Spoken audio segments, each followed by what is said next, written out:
Hello everyone, start करते हैं major test series का 8th पेपर।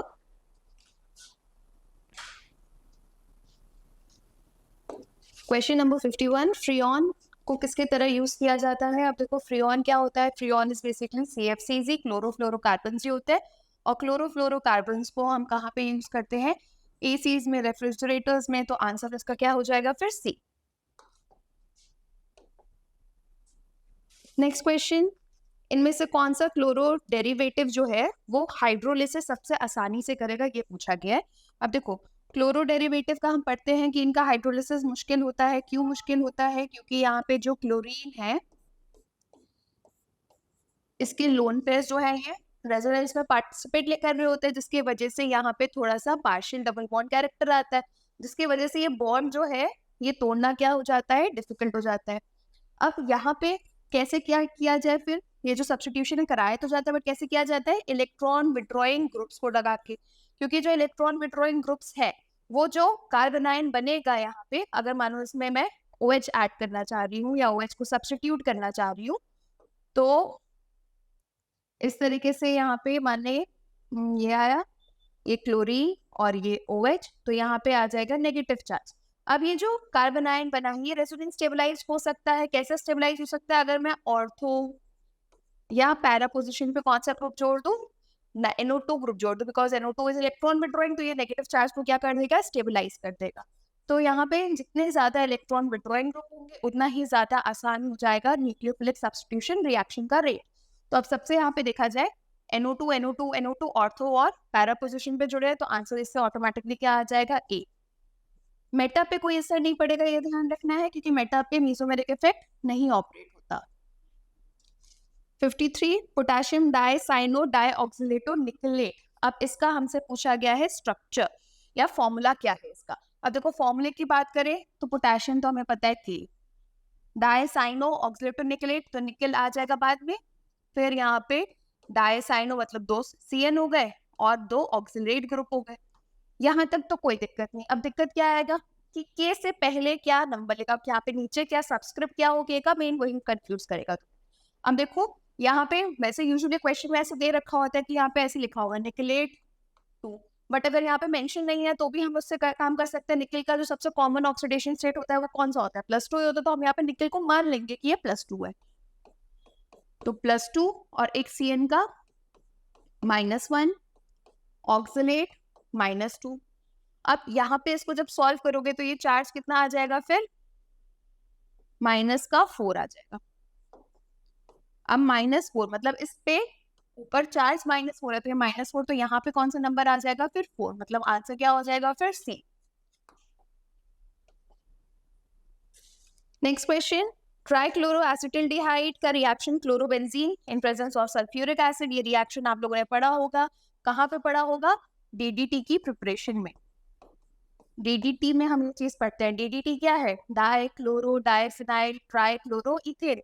अब इनमें से देखो कौन सा है? ये डी ही है, DDT, तो इसलिए आंसर विल बी डी। और ये काफी इंपॉर्टेंट रिएक्शन रहता है, क्लोरीन का हम पढ़ते हैं, तो ये रिएक्शन याद होना चाहिए। नेक्स्ट 54 हो चुका। 55, इंक्रीजिंग ऑर्डर पूछा है बॉइलिंग पॉइंट का। Increasing order of boiling point सबसे पहले फॉर्मूला देखते हैं।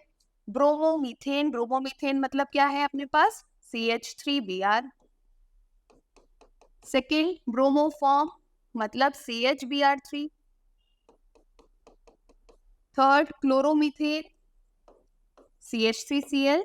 And fourth dibromomethane mean CH2Br2।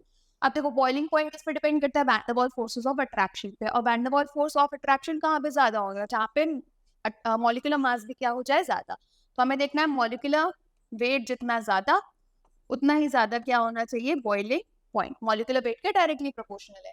सबसे ज्यादा मॉलिक्यूलर वेट देखो यहाँ पे 3 ब्रोमीन है, तो सबसे ज्यादा तो इसी का होगा, तो सेकंड का सबसे ज्यादा होना चाहिए। तो ये भी हटाओ और ये भी हटाओ। इसके बाद Br यहाँ पे 2 है, तो ऑब्वियसली सेकंड के बाद फोर्थ। अब यहाँ भी 2 4, यहाँ पे 2 4, तो अब हमें यहाँ पे फर्स्ट और थर्ड ही बताएंगे कि आंसर क्या होगा। अब खुद सोचो क्लोरीन का मास ज्यादा है या ब्रोमीन का, तो आंसर इज ब्रोमीन का ज्यादा है, तो ब्रोमीन का बॉइलिंग पॉइंट ज्यादा होना चाहिए। तो आंसर क्या हो जाएगा फिर यहाँ पे? A. Question 56, alkyl halide will undergo SN2 reaction most easily. Alkyl halides किस किस चीज पे डिपेंड करते हैं? SN2 का रिएक्शन का रेट किस पे डिपेंड करता है?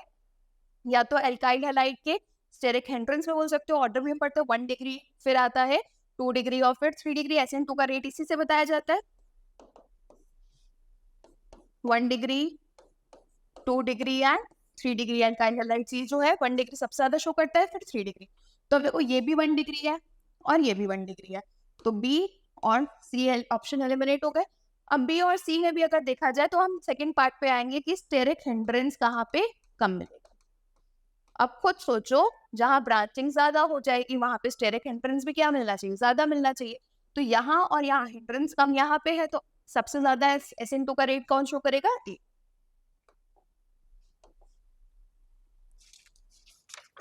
57, ठीक है, टॉलिन दे रखा है। अब टॉलिन का रिएक्शन हमें पढ़ना है। सबसे पहले क्लोरीन और यूवी। अब देखो क्लोरीन यूवी यहाँ पे क्या हो रहा है? फ्री रेडिकल सब्स्टिट्यूशन रिएक्शन होता है। और फ्री रेडिकल सब्स्टिट्यूशन रिएक्शन कहाँ पे होगा? जो एल्काइल चेन है वहां पे होगा, बेंजीन वाले रिंग पे नहीं होगा। तो अगर यहाँ पे देखा जाए CH3 Cl2 डाला जाएगा in presence of ultraviolet light, तो this will give CH2 and Cl। फिर इसके बाद एक्वस क्लीवेज कर रहे हैं, ये फ्री रेडिकल सब्स्टिट्यूशन रिएक्शन था। एक्वस क्लीवेज क्या करता है? Nucleophilic substitution reaction. तो यहाँ पे न्यूक्लियोफिलिक सब्स्टिट्यूशन रिएक्शन होगा, और चाहे SN2 हो चाहे SN1 हो, Cl की जगह बस क्या आ जाएगा? OH। बट वैसे ये जो बेंजाइल है ये SN2 भी अच्छा दिखाता है, SN1 भी अच्छा दिखाता है, बट उससे अपने को यहाँ पे कोई मतलब नहीं है। तो हमें ये मिल गया A और यहाँ पे मिल गया B। तो A और B, तो अब आंसर इसी से देख लेते हैं, CH2Cl और CH2OH, तो answer will B C। 58 question, correct order of nucleophilic substitution reaction. यही क्वेश्चन अभी हमने किया भी था, देखो सेम वही क्वेश्चन है। न्यूक्लियोफिलिक सब्स्टिट्यूशन का डिक्रीजिंग ऑर्डर बताना है। तो देखो न्यूक्लियोफिलिक सब्स्टिट्यूशन रिएक्शन का जो रेट है वो डायरेक्टली प्रोपोर्शनल है इलेक्ट्रॉन विड्रॉइंग ग्रुप्स के। जितने ज्यादा इलेक्ट्रॉन विड्रॉइंग ग्रुप्स होंगे उतना ही ज्यादा रेट होगा न्यूक्लियोफिलिक सब्स्टिट्यूशन रिएक्शन का। बट ये इलेक्ट्रॉन विड्रॉइंग कहाँ पे होने चाहिए? फिर से ध्यान रखना, ऑर्थो और पैरा पोजिशंस पे, ऑर्थो एंड पैरा वाले देखने हैं। तो अब ऑर्थो पैरा वाली देखो ये तो ज्यादा है, तो सबसे ज्यादा तो C का होगा, फिर उसके बाद B, और सबसे कम किसका होगा? A का। तो अब से डिक्रीजिंग ऑर्डर पूछा गया है, तो डिक्रीजिंग ऑर्डर देखा जाए तो C, B और A। 59, which of the following will have maximum dipole moment? ये क्वेश्चन काफी इंपॉर्टेंट रहता है, ये ध्यान रखना है हमें। हम जब भी डाइपोल मोमेंट निकालते हैं म्यू किसके बराबर होता है? Charge into distance, Q into D की बात करते हो। अब देखो चार्ज ऑब्वियसली ज्यादा कहाँ डेवलप होगा? इधर।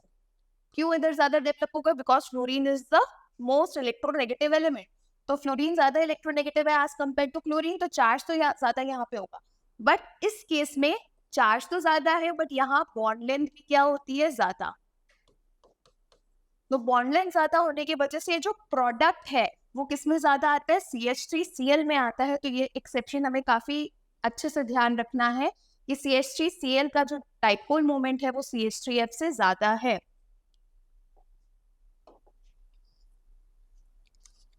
नेक्स्ट, क्लोरोबेंजीन का रिएक्शन हम करा रहे हैं CH3Cl। अब देखो ये रिएक्शन कौन सा है? पहला वाला अगर हम बात करें, this one is Wurtz Fittig reaction है। Benzyl chloride, sorry benzyl chloride chlorobenzene है, और क्लोरोबेंजीन के साथ मिथाइल क्लोराइड है। तो यहाँ पे पहला रिएक्शन वुड्स-विटिक है। वुड्स-विटिक में क्या होगा? Cl,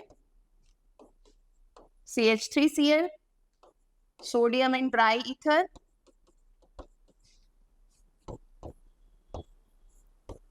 तो यहाँ पे बन जाएगा टॉलीन। तो ये तो हो गया अपना A इज टॉलीन। अब A या टॉलीन में क्या करा रहे हो? Halogenation reaction. हैलोजिनेशन कराएंगे तो CH3 कैसा ग्रुप होता है? ऑर्थो और para directing. Ortho para directing होने की वजह से या तो ऑर्थो पे जाता है या तो पैरा पे जाता है, बट मेजर प्रोडक्ट मोस्टली हमें कौन सा मिलता है? पैरा वाला। तो B क्या हो जाएगा फिर? CH3 और यहाँ पे पैरा पोजिशन पे Cl। तो answer will B B। 61 which of the following is halogen exchange reaction। अब halogen exchange reaction तुम लोगों ने कुछ पढ़े होंगे, जैसे कि Swartz reaction हो गया, Finkelstein reactions हो गए। तो अब यहाँ पे देखो RX Ni halogen exchange मतलब बस halogen की का ही exchange होना चाहिए ऑपरेशन। XS halogen NaI के साथ करे तो ये halogen exchange reaction अपने को दिख रहा है। ये देखो C double bond C HX यहाँ पे एडिशन रिएक्शन है, तो ये तो इलेक्ट्रोफिलिक एडिशन रिएक्शन हो गया। ROH और RX तो OH को सब्स्टिट्यूट कर रहे हैं, तो ये भी substitution nucleophilic reaction he, but OH का सब्स्टिट्यूशन हो रहा है विद हैलोजन। फिर इसके बाद यहाँ पे अगर देखा जाए ये कौन सा रिएक्शन आ रहा है, ये इलेक्ट्रोफिलिक सब्स्टिट्यूशन रिएक्शन है, ये न्यूक्लियोफिलिक सब्स्टिट्यूशन रिएक्शन है। तो कोई भी अगर इन दोनों में किसी की भी बात करें हैलोजन एक्सचेंज नहीं है, तो इसलिए आंसर क्या हो जाएगा ए। ए कौन सा रिएक्शन है, फिंकलस्टीन रिएक्शन है। 62 which one is incorrect about DDT। अब इनकरेक्ट पूछा है DDT के बारे में, it is first fluorinated organic insecticide, ये भी सही है। Chemical stability and fat solubility compounded the problem, ये भी बिल्कुल सही है। It is metabolize very rapidly, ये गलत है। क्यों गलत है, क्योंकि ये एक्यूमुलेट हो जाता था इसलिए फूड चेन में पास हो गया। तो ये जो स्टेटमेंट है मेटाबोलाइज वेरी रैपिडली, ये गलत है।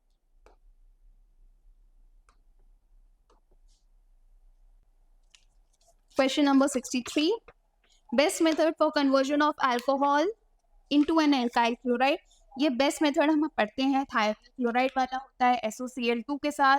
क्यों बेस्ट होता है, क्योंकि यहाँ पे SO2 बनता है जो भी गैसेस है, HCl बनता है जो गैसेस है, मतलब गैसेस बाय प्रोडक्ट्स ऑब्टेन होते हैं, इसलिए जो अल्कोहल बनेगा अपने को या अल्काइल हैलाइड जो बनेगा सॉरी, वो क्या हो जाता है, प्योर हो जाता है।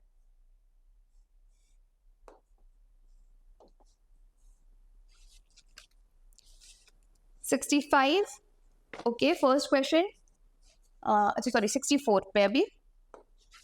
64 which of the following alcohols can be prepared by reaction of Grignard reagent with aldehydes। अब यहाँ पे देखो एल्डिहाइड्स के साथ कराना है और अल्कोहल बनाना है, ठीक है। एल्डिहाइड में देखो दो केसेस आते हैं, एक फॉर्मल्डिहाइड वाला और इसके अलावा दूसरा कोई एल्डिहाइड होता है। तो जब भी फॉर्मल्डिहाइड के साथ होता है तो 1 डिग्री अल्कोहल बनता है, और किसी और एल्डिहाइड के साथ 2 डिग्री अल्कोहल। तो आंसर यही होना चाहिए 1 degree and 2 degree alcohols.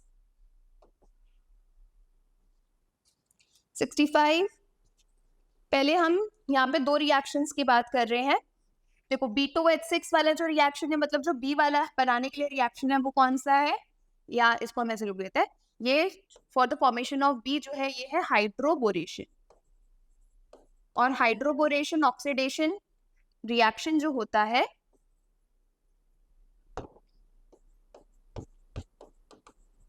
Hydroboration oxidation reaction जो होता है, ये होता है in accordance with anti Markovnikov rule. ये एंटी मार्कोनिकॉफ के अकॉर्डिंग होता है। तो एंटी मार्कोनिकॉफ के अगर अकॉर्डिंग हो रहा है तो जो OH है वो कहाँ पे जाएगा, जहाँ पे हाइड्रोजन ज्यादा है, मतलब ये बनेगा, ठीक है। फिर अच्छा सॉरी ये बेंजीन रिंग नहीं है, बेंजीन रिंग हटा दो, ये बनेगा। फिर ये हो गया मतलब अपना B प्रोडक्ट।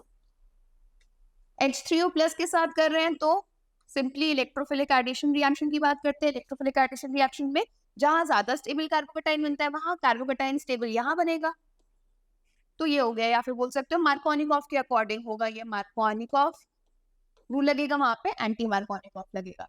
तो A should be this and B should be this. अब आंसर अगर देखें तो पूछा पहले A है फिर B है, क्या ध्यान रखो, तो A ये था और B ये था। ये वाला गलत मत करके आना, सी मत मार्क करना, क्योंकि हो सकता है यहाँ पे सी वाली मिस्टेक हो जाए, क्योंकि पहले बी दे रखा है और फिर यहाँ पे ए दे रखा है, तो हम उसी ऑर्डर में कर देते हैं। बट ये ध्यान रखना है हमसे पूछा पहले ए है और फिर बी है, तो answer will B D.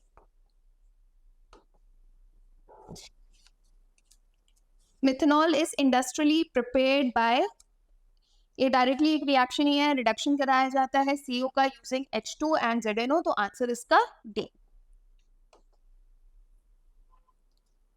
Which of the following cannot be made using Williamson synthesis। तो Williamson synthesis में ये ध्यान रखना होता है जब भी कराया जाता है, यहाँ पे होगा कौन सा रिएक्शन, SN2 के अकॉर्डिंग होता है, ठीक है। विलियमसन सिंथेसिस नॉर्मली जो होता है वो SN2 के अकॉर्डिंग हम बात करते हैं। अब SN2 रिएक्शन अगर हो रहा है तो यहाँ पे कभी भी अगर हमें 3 डिग्री अल्काइल हैलाइड है तो ये SN2 दिखाती है, हमें पता है। तो 3 डिग्री अल्काइल हैलाइड क्या कर देते हैं, एलिमिनेशन। तो इसलिए 3 डिग्री अल्काइल हैलाइड का यूज नहीं किया जाता है जनरली। ठीक है, अगर 3 डिग्री अल्काइल हैलाइड को मैं यूज नहीं करना चाह रही तो हमें यहाँ पे बस देखने की कहाँ पे 3 डिग्री अल्काइल हैलाइड का यूज हुआ होगा। मिथॉक्सीबेंजीन, इसमें तो कुछ भी नहीं हुआ होगा। क्यों, मिथॉक्सीबेंजीन है क्या बेसिकली, ये मिथॉक्सीबेंजीन है। अब यहाँ पे 3 डिग्री तो चाहिए नहीं होगा, यहाँ पे क्या चाहिए होगा हमें, बोल सकते हो फिनॉल हो जाएगा, और फिनॉल के साथ CH3 ले लिया, CH3Br ले लिया, कुछ भी, तो ये बन जाएगा बेंजाइल पैरा नाइट्रोफिनाइल ईथर। अब देखो बेंजाइल और इसके पैरा पे नाइट्रो और फिनाइल ईथर, मतलब यहाँ पे भी क्या आ गया, फिनाइल आ गया। अब इसका भी अगर हम रिएक्शन करें तो मैं इसके लिए रिएक्शन देखो क्या ले सकते हैं,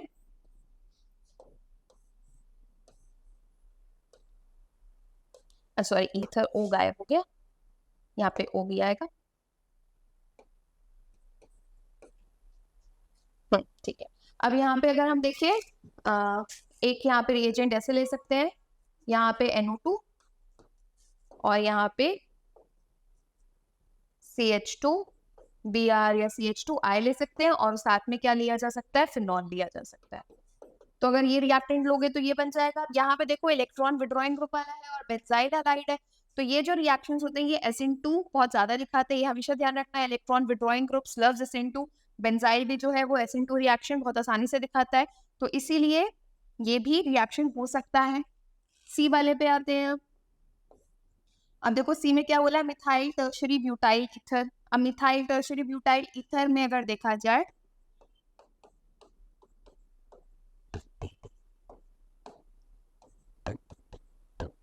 ये बन गया। अब ये भी हो सकता है, क्यों हो सकता है, मैंने यहाँ पे ये जो एल्काइल हैलाइड है, एल्काइल हैलाइड क्या करूं, 1 डिग्री वाली ले लूं, और ये जो है ये क्या ले लिया जाए, अल्कोहल ले लिया जाए, तो हो सकता है। एल्काइल हैलाइड को 3 डिग्री तब भी नहीं लेना है, क्योंकि 3 डिग्री लोगे तो एलिमिनेशन हो जाएगा। और लास्ट देखो डायटर ब्यूटाइल ईथर। अब यहाँ पे दोनों ही टर्शरी है, अब यहाँ पे तो एक ना एक लेना ही पड़ेगा, और जहां हमने यहाँ पे एक टर्शरी ब्यूटाइल हैलाइड लिया वहां पे हो जाएगा एलिमिनेशन, तो आंसर क्या हो जाएगा इसका, D. Next question, in the reaction, ठीक है, HI के साथ रिएक्शन किया गया है यहाँ पे।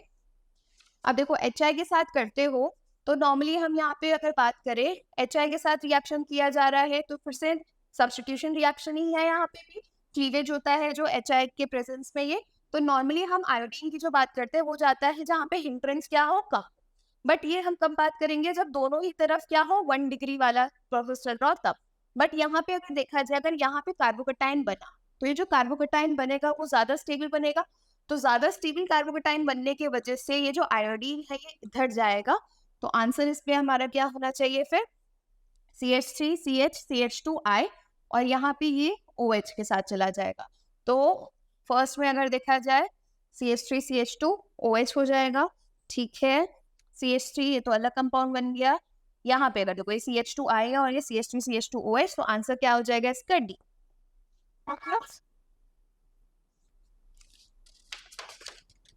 The following reaction is known as phenol CH-Cl3 chloroform और NaOH के प्रेजेंस में बड़ा ही फेमस रिएक्शन, नेम रिएक्शन, काफी इंपॉर्टेंट रेमर-डेमन रिएक्शन है ये, तो आंसर इसका D. Which of the following compounds would not give precipitate of AgNO3? ठीक है, अब यहाँ पे देखो कौन नहीं दिखा पाएगा, जो सब्स्टिट्यूशन रिएक्शन नहीं दिखा सकते वही AgNO3 के साथ प्रेसिपिटेट नहीं देंगे, क्योंकि ये जो Cl माइनस जब मिलेगा यही AgNO3 के साथ प्रेसिपिटेट देगा किसका, AgCl का, ये व्हाइट PPT बनता है। तो अब ये देखना है क्लोरीन कहाँ पे आसानी से नहीं निकल सकता, तो अगर ये निकला, यहाँ पे पॉजिटिव आया, vinyl carbocation, this will be allyl, this will be 3 degree and this will be benzyl. अब देखो ये तीन तो स्टेबल कार्बोकेटाइन्स बन रहे हैं, तो आंसर क्या हो जाएगा इसका, ए। विनाइल कार्बोकेटाइन स्टेबल नहीं है, तो इसलिए विनाइल वाला ये रिएक्शन शो नहीं करेगा। 71, arrange the following molecule in correct order. Boiling point के लिए फिर से हम क्या देखेंगे, बस उनका molecular mass. N butane, first is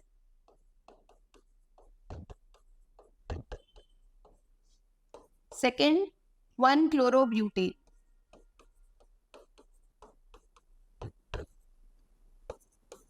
third में दिया है 2-chloroब्यूटेन,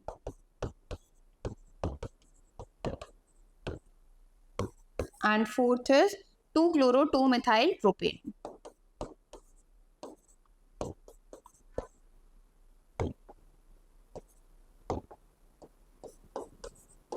ये अब देखो, इसमें हमें क्या ध्यान रखना होता है, पहले हम मास देखेंगे, molecular mass.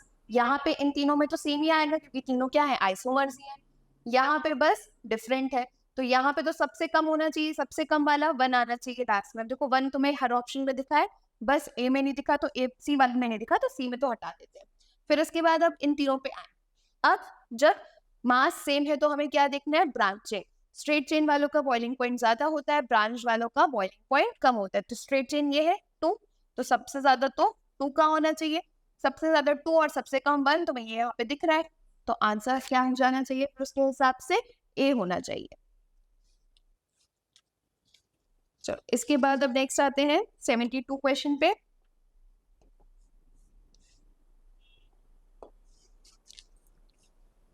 Match the following.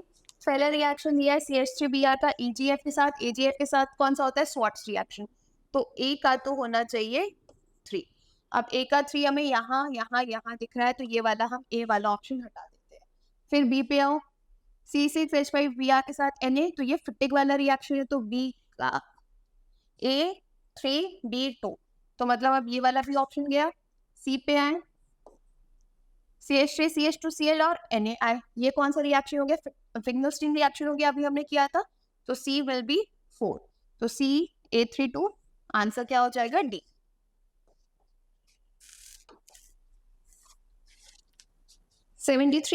Predict the order of reactivity of 4 isomeric bromobutanes in SN1 reaction। SN1 reaction पे देखो रिएक्टिविटी किस पे डिपेंड करती है, स्टेबिलिटी ऑफ कार्बोकटायन। तो यहाँ पे कार्बोकटायन ये बनेगा, Br हटाते जाओ, जहाँ पे Br है उसी पे पॉजिटिव चार्ज लगाते जाते हैं। अब देखो सबसे ज्यादा स्टेबल कौन सा कार्बोकटायन होता है, 3 डिग्री, तो सबसे ज्यादा तो रिएक्टिविटी किसकी होगी, 4 की, तो बी वाला ऑप्शन यहीं से एलिमिनेट हुआ। फिर उसके बाद ऑर्डर होता है 3 डिग्री, 2 डिग्री और 1 डिग्री, तो सबसे ज्यादा 3 डिग्री हो गया। अब उसके बाद 2 डिग्री कहाँ दिख रहा है हमें, सेकंड वाले पे, मतलब 4 के बाद क्या होना चाहिए, 2 होना चाहिए, तो 4 के बाद 2 यहाँ भी है, 2 यहाँ भी है, तो ए ऑप्शन गया। अब इसके बाद ये वाला है और ये वाला है। अब खुद सोचो, इस कार्बोकटायन और इस कार्बोकटायन में कौन सा स्टेबल होगा यहाँ पे, क्योंकि यहाँ पे 2 मिथाइल ग्रुप जुड़े, इंडक्टिव इफेक्ट क्या होगा, ज्यादा होगा, तो थर्ड वाले की स्टेबिलिटी ज्यादा होनी चाहिए। तो 4 2 3 और 1, और 4 2 3 1 कहाँ दिख रहा है अपने को, सी वाले में, तो answer will be C.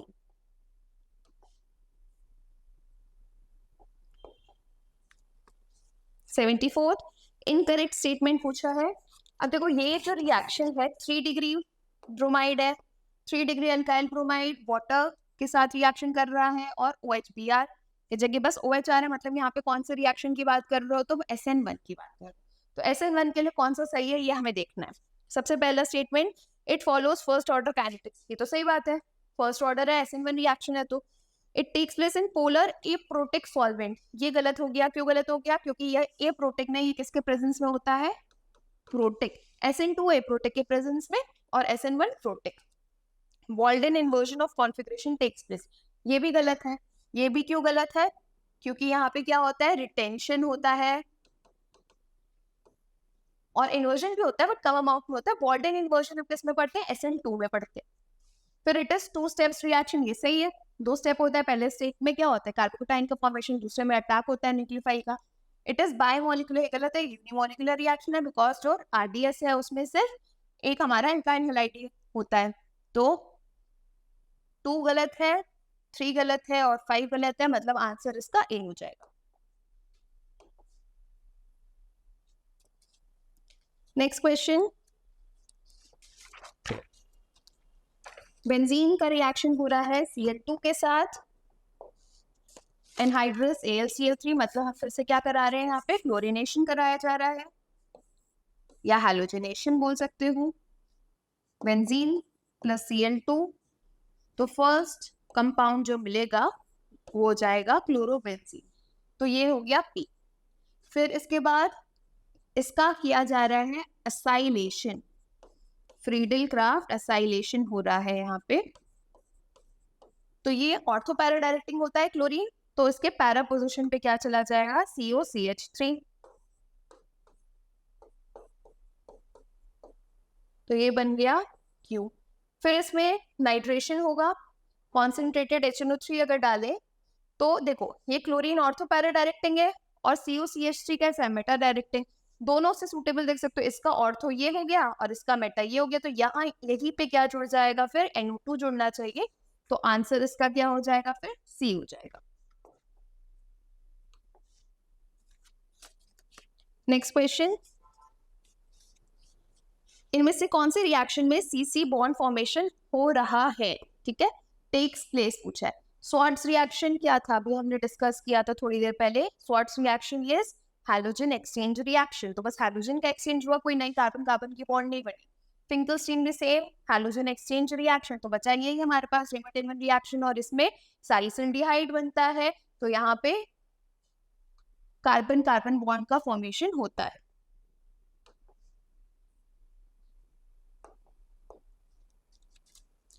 Select the correct statement again.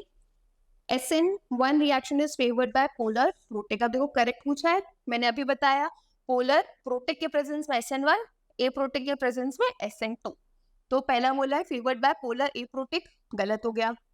Reaction is favoured by polar protic, फिर से गलत। SN2 is accompanied by retention, inversion होता है, तो ये भी गलत। SN2 reaction passes through transition state, एकदम सही। SN1 में कार्बोकैटायन का फॉर्मेशन और इसमें क्या होता है, ट्रांजिशन स्टेट का formation.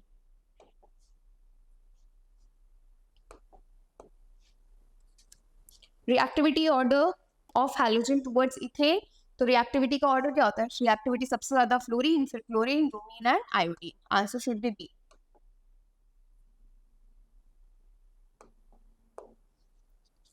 Question number 79, when phenol is treated with Br2 in solvents of low polarity such as CS2 at low temperature, अब देखो लो पोलैरिटी के प्रेजेंस में करते हैं तो मोनो सब्स्टिट्यूटेड बनता है, पोलर सॉल्वेंट के प्रेजेंस में करते हैं तो ट्राई सब्स्टिट्यूटेड बनता है।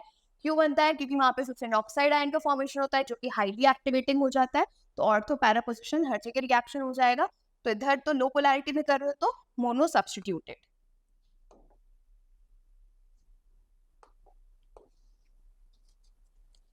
Which among the following alcohol vapors on passing overheated copper at 573 forms ketone?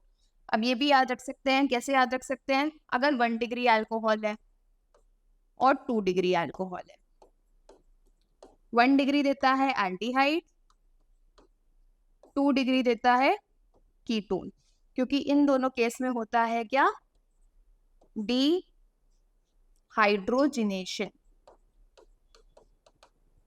But अगर हम 3 डिग्री अल्कोहल लेते हैं तो यहां हो जाता है dehydro halogenation, sorry 3 degree alcohol dehydration हो जाएगा यहाँ पे, नॉट डिहाइड्रो हैलोजिनेशन, डिहाइड्रेशन हो जाएगा, जिसकी वजह से क्या बन जाएगा, एल्कीन बन जाएगा। तो 1 डिग्री हमें यहाँ पे क्या बनाना है, देखो कीटोन बनाना है, तो 2 डिग्री देखते हैं, देखो 1 डिग्री, फिर ये 3 डिग्री हो गया, फिर ये भी 3 डिग्री हो गया, तो 2 डिग्री कौन सा बचा, सी।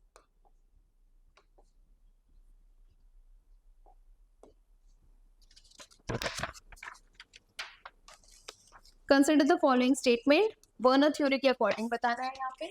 Ligands are connected to central metal ions by ionic bonds, ये गलत है, ये किसने बताया था, CFT ने इलेक्ट्रोस्टैटिक फोर्सेस के बारे में बताया था, तो ये स्टेटमेंट तो गलत हो गया। फिर इसके बाद secondary valencies are directional properties, secondary valencies क्या होती है, कोऑर्डिनेशन डायरेक्शनल प्रॉपर्टीज होती है, सही बात है। आर नॉन आयनाइजेबल, ये भी सही है, तो आंसर 2 और 3 सही है, तो answer will be B.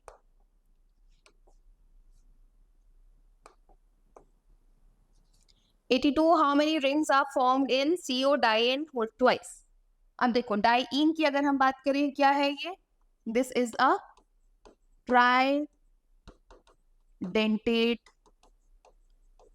Ligand. अब अगर ये ट्राइडेंटेट लिगेंड है तो नंबर ऑफ रिंग्स का फॉर्मूला मैंने बताया है तुम लोग को क्लास में भी, तो देखो नंबर ऑफ रिंग्स क्या होता है, डेंसिटी -1। तो डेंसिटी -1 की अगर हम बात करें तो 3 - 1 दैट इज 2। मतलब एक डाइथिलीन क्या करेगा, 2 रिंग का फॉर्मेशन करेगा। तो हमारे पास 2 हैं, तो कितनी रिंग बन जाएंगी, 4। तो answer will be C. 83 donor sites of EDTA। EDTA का चलो स्ट्रक्चर एक बार देखिए, इथिलीन डायमीन टेट्रा एसीटेट। तो EDTA N CH2 CH2 N CH2 COO minus CH2 COO minus, इधर भी CH2 COO minus and CH2 COO minus. तो देखो ऑक्सीजन ऑक्सीजन 4 ऑक्सीजन है और 2 नाइट्रोजन है, इसलिए ये हेक्साडेंटेट है, काफी इंपॉर्टेंट आता है फिर से। 2 nitrogen atoms and 4 oxygen atoms, answer will be C.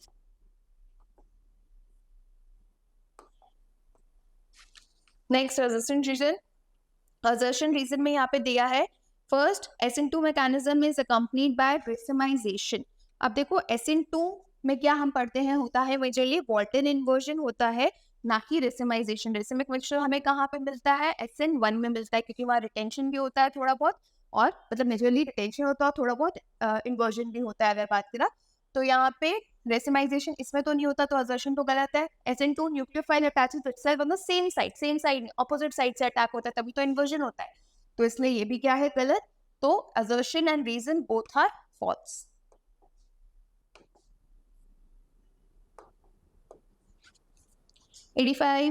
Nitration of chlorobenzene leads to formation of ortho and para nitro chlorobenzene. अब देखो क्लोरोबेंजीन का नाइट्रेशन करेंगे तो ऑर्थो और पैरा डायरेक्शन में जाएगा, क्योंकि क्लोरीन क्या है, ऑर्थो पैरा डायरेक्टिंग, तो ये तो सही बात है। NO2 group is ortho para directing, ये गलत है, NO2 तो मेटा डायरेक्टिंग है, क्लोरीन जो है वो ऑर्थो पैरा डायरेक्टिंग होता है, तो रीजन गलत है। तो assertion is true but reason is false.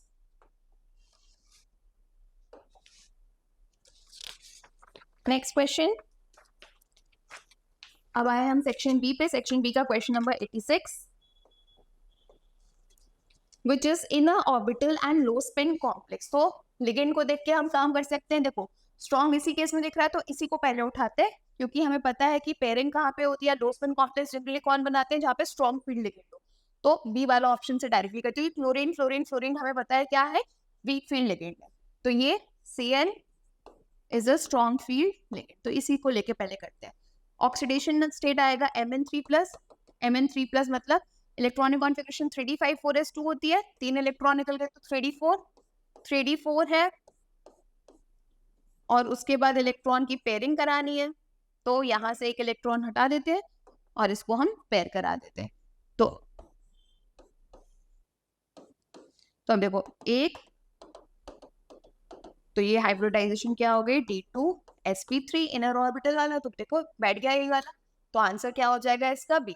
और बाकियों को भी कैलकुलेट करके देख सकते हो, जैसे हम Ni की बात करें, यहाँ पे Ni2+ है, तो 3d8 डी शेल में कोई जगह ही नहीं है, तो ये E और आगे वाले sp और d में जाएगा, आउटर ऑर्बिटल बनेगा। कोबाल्ट 3+ है यहाँ पे, तो कोबाल्ट 3+ मतलब फिर से 3d6, और यहाँ पे Fe3+ मतलब 3d5। अब ये पेयरिंग होगी नहीं इन केसेस में, तो इसलिए ये इनर ऑर्बिटल कॉम्प्लेक्स का फॉर्मेशन नहीं करेंगे।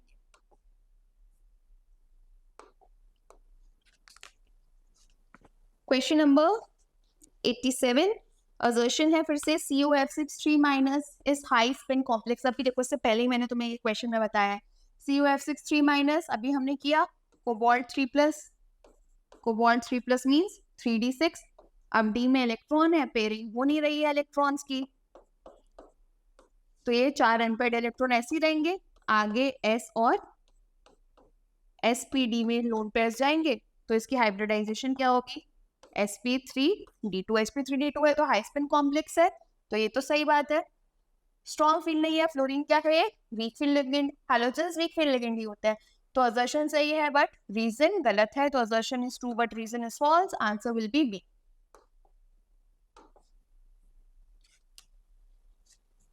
आइसोमर्स आर क्लासिफाइड एज, अभी ये बताना है कौन से आइसोमर्स हैं। देखो ये वाला आ गया अपना फेशियल, ये फेस के ऊपर आया ना अगर देखा जाए तो ये तो आ गया फेशियल, और ये कौन सा होगा, मेरिडियन, क्योंकि ये मेरिडियन पे है। तो एक फेशियल और मेरिडियन, फैपर वर आइसोमर, तो आंसर क्या हो जाएगा इसका, ए। 89th, complex does not show geometrical isomerism. अब ज्योमेट्रिकल आइसोमेरिज्म कहाँ पे नहीं आएगा, जहाँ पे सिस ट्रांस या फैक्मर नहीं हो सकता। ये देखो, ये हम लोग करते हैं ना ऐसे कैटेगरी में, MA4 B2 वाली कैटेगरी है, ये सिस ट्रांस शो कर सकता है। ये हो गया MA3 B3, ये अभी हम लोगों ने किया फेशियल एंड मेरिडियनल। ये आ जाएगा MEN, कैसा है, सिमेट्रिकल लिगेंड है, तो MAA होल थ्राइस। अब सिमेट्रिकल है, दोनों जो डोनर साइड्स हैं वो सेम है, तो ये ज्योमेट्रिकल आइसोमेरिज्म नहीं दिखाता, तो आंसर ऑटोमेटिकली सी आ गया। और ग्लाइसिन देखो कौन सा आ गया, जिसमें डोनर साइड्स डिफरेंट, तो मतलब AB3 टाइप में आ गया, तो इसका सिस ट्रांस बनाया जा सकता है, तो आंसर हो जाएगा इसका सी। क्वेश्चन नंबर 90, ABC आइडेंटिफाई करना है। अब देखो सबसे पहले क्या कर रहे हैं हम, अल्कोहल का रिएक्शन करा रहे हैं PBr3 के साथ। अब अगर हम अल्कोहल का रिएक्शन PBr3 के साथ करा रहे हैं यहाँ पे, तो क्या होगा यहाँ पे, न्यूक्लियोफिलिक सब्स्टिट्यूशन रिएक्शन, तो जो A बनेगा वो तो हो जाएगा CH3 CH2 Br। फिर अल्कोहलिक KOH, अल्कोहलिक KOH का काम क्या है, डिहाइड्रोहैलोजिनेशन, तो B जो है, एक ब्रोमीन यहाँ से जाएगा, बगल वाला हाइड्रोजन जाएगा, तो CH2 डबल बॉन्ड CH2 और Br2, फिर एडिशन रिएक्शन हो रहा है, तो Br यहाँ भी, और तो इसी को मैच कर लेते हैं। देखा जाएगा तो पहला तो हो गया C2H5Br, ये भी है, ये भी है, ये भी है, हर जगह A तो सेम है। B पे और देखो B में हमें एल्कीन मिलना चाहिए, अल्कोहल ही गलत हो गया, एल्काइन गलत हो गया, एल्कीन तो यही वाला आ रहा है, तो आंसर क्या हो जाएगा इसका C। Question number 91, product formed in the reaction. अच्छा अब देखो इस रिएक्शन में हमें क्या दे रखा है, NaBH4। NaBH4 क्या होता है, एक माइल्ड रिड्यूसिंग एजेंट है, स्ट्रॉन्ग नहीं है, ये माइल्ड रिड्यूसिंग एजेंट है। अगर ये माइल्ड रिड्यूसिंग एजेंट है तो इसमें हमें ये ध्यान रखना है, NaBH4 जो है वो सिर्फ एल्डिहाइड्स और कीटोन्स के ही हम रिडक्शन के लिए यूज करते हैं मेनली, ये एस्टर्स का रिडक्शन नहीं कर पाता। एक ही एस्टर का ग्रुप है और एक ही कीटोन का ग्रुप है, तो कीटोन का होगा बस, कीटोन से बन जाएगा OH, तो यहाँ पे ये ग्रुप प्रोटेक्टेड रहेगा, इस ग्रुप को नहीं चेंज करना है हमें, तो answer will B A. Question number 92, correct order of boiling point. अब देखो यहाँ पे एल्केन दिया है, अल्कोहल दिया है, ईथर दिया है, और क्या दे रखा है अपने को, कीटोन दे रखा, सॉरी एल्डिहाइड दे रखा है, कीटोन नहीं एल्डिहाइड, यहाँ पे देखिए बट ये जैसे डबल बॉन्ड है यहाँ पे, ठीक है। तो अब यहाँ पे देखो नॉर्मली हम बात करते हैं सबसे ज्यादा बॉइलिंग पॉइंट इसमें किसका होता है, अल्कोहल का। क्यों होता है, क्योंकि उसमें इंटरमोलिकुलर हाइड्रोजन बॉन्ड्स लाती है, तो सबसे ज्यादा तो अल्कोहल, यहाँ भी है, यहाँ भी है, ये नहीं है तो इसको हटा दो, ये नहीं है तो इसको हटा दो। अब ए और बी में बात करते हैं। अल्कोहल के बाद किसमें आता है, एल्डिहाइड्स और कीटोन्स में। क्यों, क्योंकि वहां पे जो C डबल बॉन्ड है वो पोलर है, dipole dipole force of attraction मिल जाएगा। तो अल्कोहल के बाद एल्डिहाइड यहाँ है, और उसके बाद ईथर और फिर एल्कीन हो जाएगा, तो आंसर इसका बी हो जाएगा। 93 पे आते हैं अब।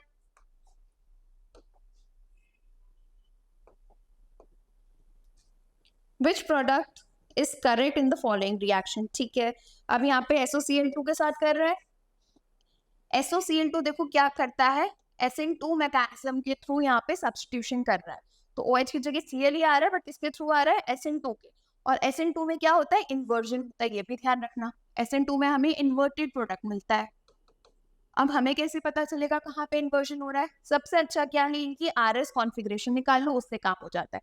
तो RS कॉन्फ़िगरेशन में क्या ध्यान रखना है कि हम यहाँ पे वेज और डैश कॉन्फ़िगरेशन की बात करें, वेज डैश रिप्रेजेंटेशन में ऐसे डायरेक्टली लिख देते हैं, चलो वेज डैश में जो लोअर प्रायोरिटी है, सबसे कम प्रायोरिटी वाला है, वो डॉटेड लाइन पे होना चाहिए, ठीक है। सबसे कम प्रायोरिटी वाले को डॉटेड लाइन पे रखेंगे, तो अगर क्लॉकवाइज है तो R, एंटी क्लॉकवाइज है तो S, और अगर लोअर प्रायोरिटी वाला डैश पे कहीं है, सॉरी वेज पे कहीं है, डैश तो ऊपर हो गया, वेज पे कहीं है, तो clockwise is S, anti clockwise is R, ये ध्यान रखना बस। तो अब इसी से करते हैं। देखो सबसे ज्यादा प्रायोरिटी किसकी रहेगी, ऑक्सीजन की, क्यों, क्योंकि एटॉमिक नंबर सबसे ज्यादा, एटॉमिक मास सबसे ज्यादा। इसके बाद 2 कार्बन वाला यहाँ जाएगा, ये 3 और ये 4। अब लोएस्ट प्रायोरिटी वाला अगर देखा जाए तो डैश पे है, तो कोई दिक्कत नहीं। देखो इसका मूवमेंट कैसे है, ऐसे 1 से 2, 2 से 3, 3 से 4, ऐसे हमेशा जा रखा है, 1 2 3 4 इसी डायरेक्शन में हम जाएंगे। तो 1 2 3, दिस इज एंटी क्लॉकवाइज, तो दिस इज एस। तो अब हमें देखना है कि कहाँ पे आर हो रहा है, जहाँ पे आर होगा वहीं पे अपना आंसर आ जाएगा। अब इसमें भी देखो ये तो हटा सकते क्योंकि OH का OH ही रह रहा है, तो इसका तो कोई काम नहीं है, हमें मेन ए और बी में ही देखना है। अब ए और बी में भी ये सोचो कि दोनों मिल जाते, वो मिल सकते थे, कम मिलते अगर SN1 होता, बट यहाँ पे कौन सा रिएक्शन हो रहा है, SN2 हो रहा है। तो अब इस पे आते हैं, पहला यही चेक कर लेते हैं, क्लोरीन का सबसे ज्यादा 1, फिर 2 और फिर 3। अब देखो ये लोवेस्ट प्रायोरिटी वाला 4th हाइड्रोजन, डैश पे है तो कोई दिक्कत ही नहीं, 1 2 3 सेम आ रहा है, तो ये ऐसे ही हुआ, तो यहाँ तो रिटेंशन हो गई, तो आंसर यही हो जाएगा। और इसको भी निकाल के देख सकते हो, 1 2 3 4, बट ये देखो लोएस्ट प्रायोरिटी वाला किस पे आ रहा है, डैश पे नहीं आ रहा, किस पे आ रहा है, वेज पे आ रहा है। तो 1 2 3, अब ये एंटी क्लॉकवाइज क्या हो गया अपना, आर हो गया, तो ये आर हो गया। तो इन्वर्जन हुआ यहाँ पे कॉन्फ़िगरेशन में, तो इसलिए क्या हो जाएगा answer B. 94 picric acid, picric acid क्या होता है, ट्राई नाइट्रोफिनॉल, और है कहाँ ट्राई नाइट्रोफिनॉल अपने पास, ये सी वाले में, तो इसका आंसर तो क्या मार्क करना है अपने को, सी।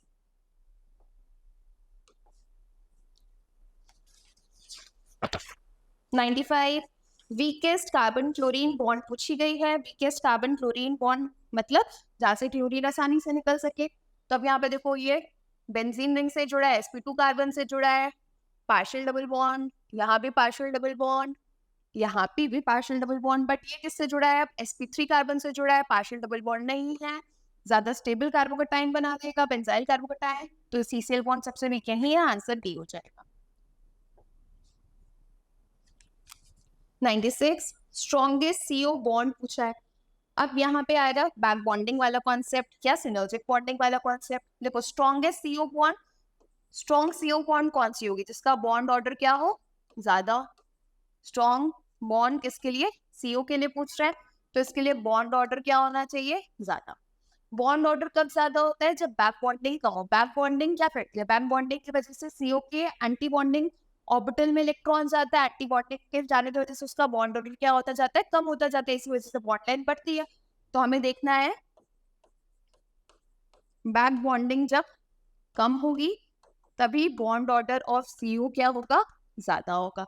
अब बैक बॉन्डिंग कब कम होगी, जब नेगेटिव चार्ज क्या हो, कम। तो अब नेगेटिव चार्ज कम हो गया, पॉजिटिव चार्ज ज्यादा हो। तो अब यहाँ देखो, यहाँ क्रोमियम पे पॉजिटिव, ये 0, ये माइनस, तो पॉजिटिव यही है, तो आंसर विल बी ए।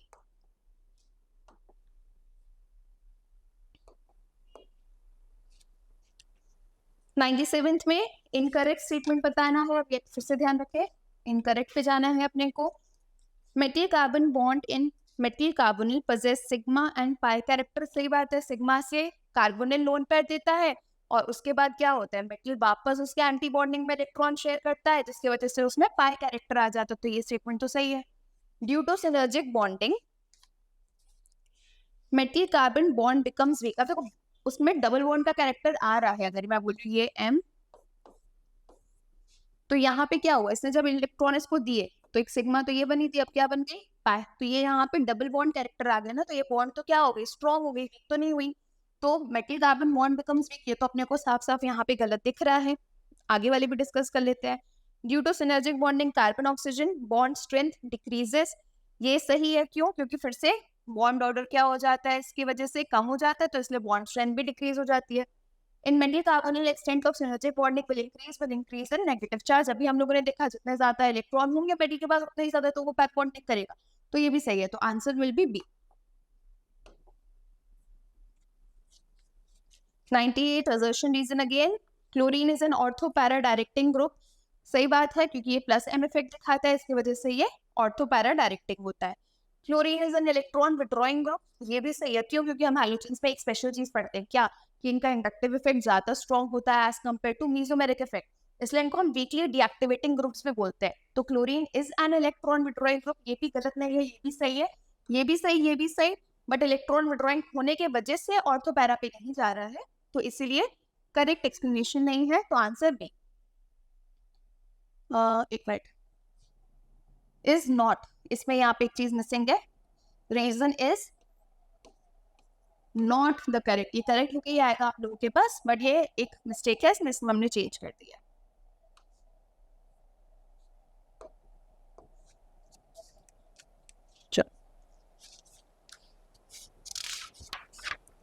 फिर नेक्स्ट पे, paranitrophenol is more acidic then orthonitrophenol.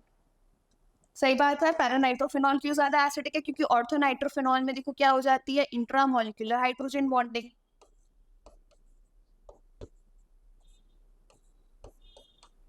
इसी इंट्रामोलिकुलर हाइड्रोजन बॉन्डिंग की वजह से इसका एसिडिक कैरेक्टर क्या हो जाता है, कम हो जाता है। तो सही बात है, इंट्रामोलिकुलर हाइड्रोजन बॉन्डिंग इज टेक्सटर्स, ये भी सही है, अभी मैंने बताया, ये भी सही, ये भी सही, करेक्ट एक्सप्लेनेशन भी है। तो if both assertion and reason are true and correct explanation, तो आंसर ए हो जाएगा। अब इसमें भी देखो वही सेम मिस्टेक हुई है, इज नॉट होना चाहिए, यहाँ पे आप लोग के पास जो आया होगा उसमें नॉट होके ही आएगा। 100 primary and secondary alcohol with copper at 573 kelvin undergo dehydrogenation, ये अभी हमने कुछ देर पहले किया था, ये वाला question discuss. Primary secondary alcohol copper के साथ डिहाइड्रोजनेशन करते हैं और 3 डिग्री क्या करता है, डिहाइड्रेशन। टर्शियरी अल्कोहल, ये भी सही है, तो ये भी सही, ये भी सही, बट क्या ये इसको एक्सप्लेन कर रहा है? फिर से नहीं, तो both are correct but not the correct explanation, यहाँ पे ये सही है, तो आंसर विल बी बी।